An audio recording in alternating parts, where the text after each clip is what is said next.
हम गीता मल्लिक अहाँ सबके प्रणाम करै छी। हम एकटा अहाँ सबके काली भगवती के गीत सुनाबै छी। आशा करै छी नीक लागत तऽ वीडियो के लाइक कमेंट करब, चैनल के सब्सक्राइब करब, गीत के एक बेर पूरा जरूर सुनब। सपना में देखलहुँ काली भवानी ठाढ़ छथिन हमरो दुआरी है। सपना में देखलहुँ काली भवानी ठाढ़ छथिन हमरो दुआरी है।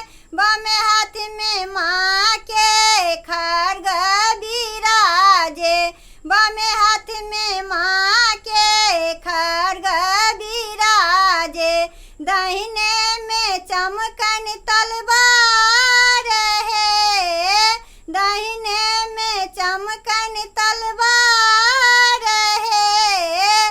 सपना में देखलहुँ काली भवानी ठाढ़ छथिन हमरो दुआरी है। अड़हुल फूल माँ के गर्दन में शोभन, अड़हुल फूल माँ के गर्दन में शोभन, सिंदूर भरल छन कपार है, सिंदूर भरल छन कपार है। सपना में देखलहुँ काली भवानी ठाढ़ छथिन हमरो दुआरी है। करिया छागर माँ के धुरिया बनाएब, करिया छागर माँ के धुरिया बनाएब, उजरा छागर बलिदान है, उजरा छागर बलिदान है। सपना में देखलहुँ काली भवानी ठाढ़ छथिन हमरो दुआरी है।